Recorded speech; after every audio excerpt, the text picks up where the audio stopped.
What's up, heartbeats and heartbreakers? It's your girl Dee Dee, one half of the dynamic duo, the Traveling Heartbeats, and I'm here to have a conversation. I'm doing this video. I wanted to do it outside where it was nice. Y'all could hear the birds chirping.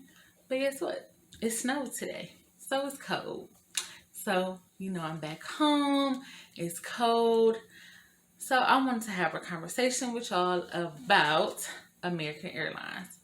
So, American Airlines, we need to see y'all at the front of the classroom. Please step forward. Baby, roll the footage. Sometimes I pick a fight so we can make up.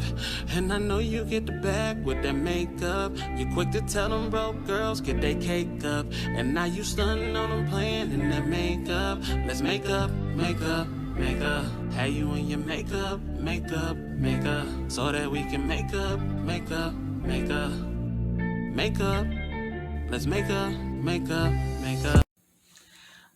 Hey y'all, I'm back. But I wanted to have a conversation with y'all about American Airlines. I know we already had like a live video discussing the things we went through to get to the Dominican, but I want to talk about the whole experience overall. Excuse my background, y'all. I'm trying to cut that out, but whatever. So I feel like American Airlines. So I wanted to discuss with y'all how I felt like I was treated like a second-class citizen with the American Airlines because I was in a wheelchair. And it wasn't just me. It was everybody that had to use a wheelchair was treated like second-class citizens. Yes, I know that the airport does the wheelchair through a third party. I'm very much aware of that. I use a wheelchair when I go to the airport for the last 3 years, and I travel often. I'm very much aware.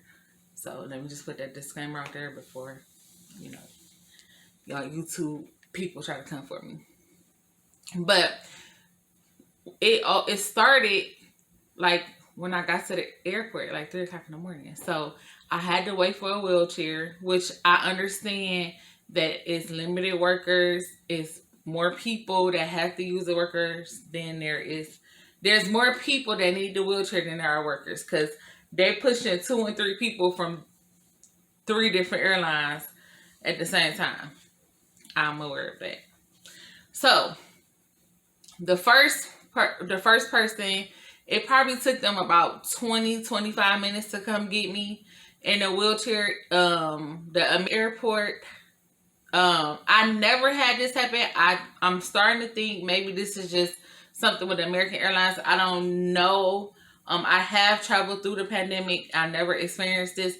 But when you get to the airport and they wait for you with the wheelchair as soon as you get off the plane, they'll push you to the front, but they'll say, I have to wait until you have to sit there until the whole plane is cleared. I never experienced that. I don't know if that's something new because they have a lack of workers or if that's just with American Airlines. I'm not sure. So I had to sit there. Now, when I got to Charlotte, this was the worst experience I ever had with the airline. Because we were flying to another country, we had to fill out a questionnaire. We were aware of that, but the airline did not send any information about it. When we got to the airport, the girl was like, okay, well, I'll sit you here, and then the workers will come help you, get what you need to have or get where you need to be. So I'm like, okay, but it was a long line, probably 100 people in the line. So I'm like, babe, just go stand in the line. I obviously couldn't stand in the line. I'm like, just go stand in the line. But I'm like trying to figure out which one we have to fill out. They don't know which one we have to fill out. They have Puerto Rico. They have New York. They have everything but the Dominican Republic. And everybody is like, okay, which one?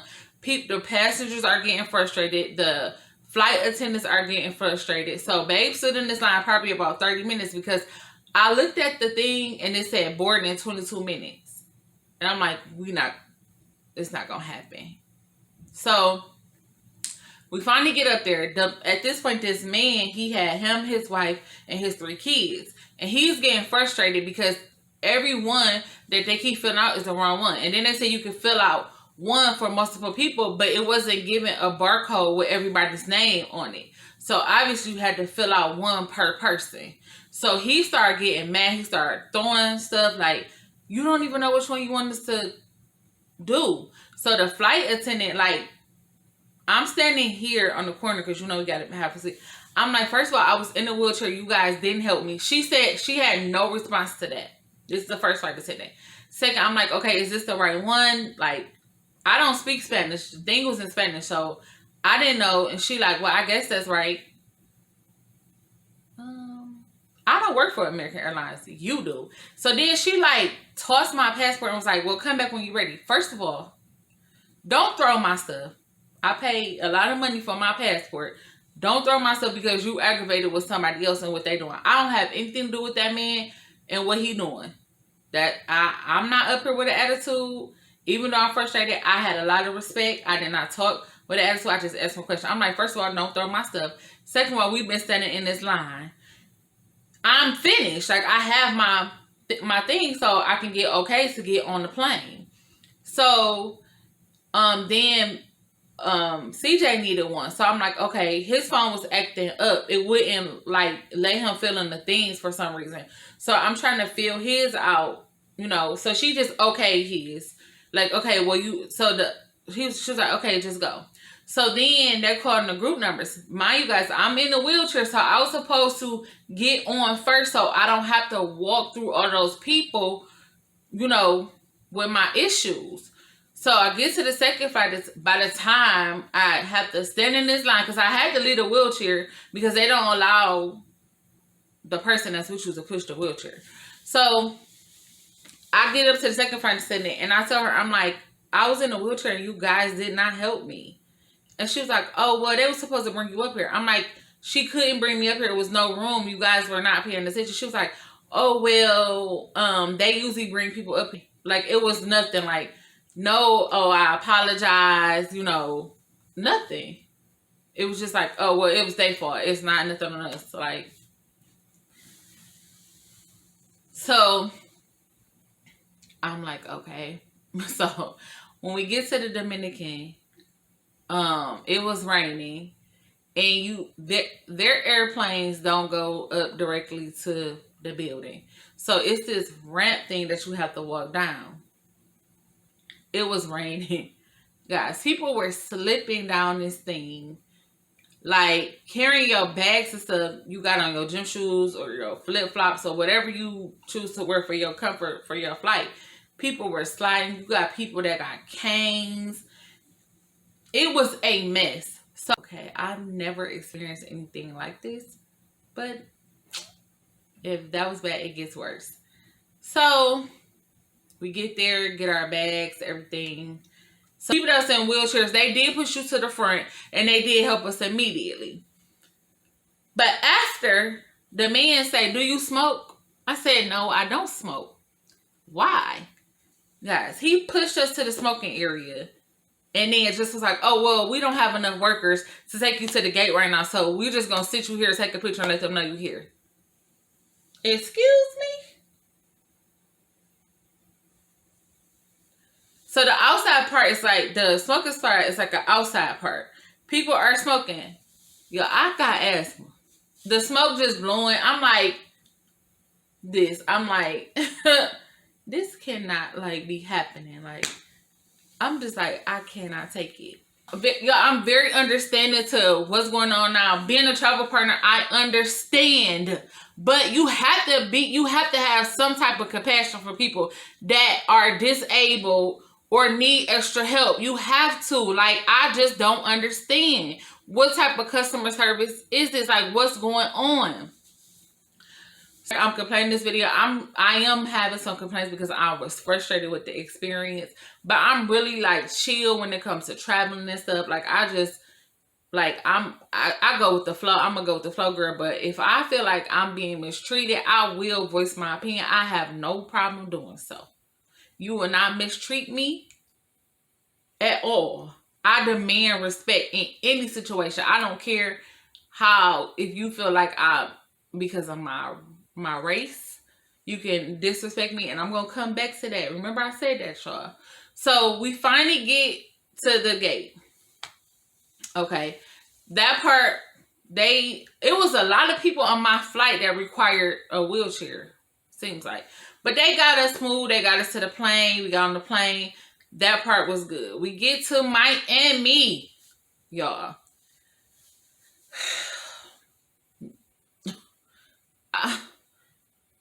This is why me and CJ have decided we will not be flying American Airlines unless we have no other choice.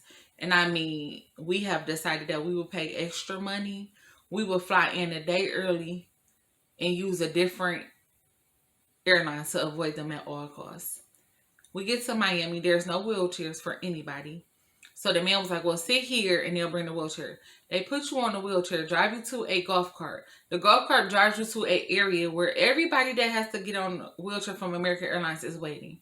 Guys, when we get there, it's probably like 5 people. Me and this one lady was on the golf cart. So, I'm Black, African American. This lady is Hispanic, right? There is a white older gentleman. He's nice. This is not his fault. He's very nice. He comes off of the plane after us. You guys, he's getting on the exact plane that I am getting on. Do you know that they called for a wheelchair for him before me? And I'm like, how? And I was here before him and we get on the same flight. My flight board in an hour. Okay. So I'm like, I get loud. I said, my flight boards in an hour as well, because his wife had said, and so the girl like, okay, hurried him, got him a wheelchair. Now, I don't play. So we have an hour in a connecting flight to get from, because we came in to Miami and then we had to fly Miami to Detroit. Y'all, we had to get our bags from customs, go to another line. Y'all, this line was out of control. The man was like, I'm like, listen, you better push this wheelchair up there and let them check our bags and then push me to wherever else we gotta go, because if we wait in this line, we're going to miss the flight. He was like, yeah, you are, because I guess Miami, I don't know if I heard 2 conflicting stories. The airlines went on strike and they had to shut the whole Miami airport down because they didn't have any workers. So they canceled hundreds of flights. So they were recovering. And then they said it was because of weather. So I don't know, guys. I wasn't there. I just read and heard different stories. So we have to go. So the man pushed me up and CJ gave him our bags. Check our bags again. We had to go back through the whole Miami airport outside, come back, go through TSA again. Now, I don't know if this is it may be protocol. The man said that it's a new rule now. I don't know. I never had a connecting international flight, so that might be what happens. But I just don't understand what's the point of going through TSA twice. But okay, whatever. So then, y'all, we didn't have the time to go to the back. Like when I was in that section with everybody, y'all, it took them 30 minutes to get me a wheelchair to get me to my gate. So I'm like, let me go to the restaurant right now. And CJ just stayed there with our stuff. So we didn't even have time to get anything to eat or go to the restaurant. By the time when we walked up, by the time we went through the whole airport, went through TSA, went back around elevator, by the time we walked up to the gate, now I done met up with this man they put before me, because my guy, he wasn't playing around at all. He was like, I'm gonna get you to your flight. I'm grateful for that. So me and him walking, they pushing us together, everything. Yeah. We walked, when we got there, they was boarding. That's how long it took. It took them over an hour to get us through the whole airport. They were boarding. I'm like, so when we get to Detroit, it's so cold. Yeah, so they had the wheelchairs, and like the wheelchair is so. I just remember the wheelchair being so cold, and so the guy he said again, he said, "Well, I'm gonna push you up here, but you have to wait because we have to wait till the whole flight is clear." It was only like him and another guy, and it was like I told you, it was like so many people on my flight that needed wheelchairs. So the one guy he was pushing me, and the older gentleman that was white, he was pushing us both the time. This man, his wife, that was so nice, but I just don't like how they tried to like don't play with me about because I'm black. Don't try to put nobody before me, and I don't care about nobody say. I know, I peep everything. I peep everything. I watch everything that y'all doing. I think that was it. I think that was it, guys. American Airlines is a no-go for me. You do not treat people in wheelchairs like second-class citizens. We are people too. Just because we have a disability or we need a little extra help don't mean that we are not people. But yeah. I think that was it, guys. I had a wonderful time on vacation. Your girl birthday about to come up. Scottie Pippen year. If y'all don't know, it's about to be lit. So like 2.5 more weeks, I'm back out of here. I will be flying Delta. So fingers crossed that I don't have no bad experience with that. Y'all know, I'm gonna let y'all know. We want to do some different things on the channel. So if y'all have any ideas, if it's certain things y'all want to talk about, if it's certain things y'all want to ask us, if it's certain things y'all want to know about us, just drop it in the comment section. Make sure y'all like, comment, subscribe, tell a friend to tell a friend, join the gang. I love y'all so much, and I want y'all to know that anything and everything that you want and you need to see in this life is already in you. You just gotta go get it. I love y'all, gang. Bye. Sometimes I pick a fight so we can make up. And I know you get the bag with that makeup. You quick to tell them broke girls get their cake up. And now you stunning on them playing in that makeup. Let's make up, make up, make up. Have you in your makeup, makeup, makeup. So that we can make up, make up, make up. Make up. Let's make up, make up, make up.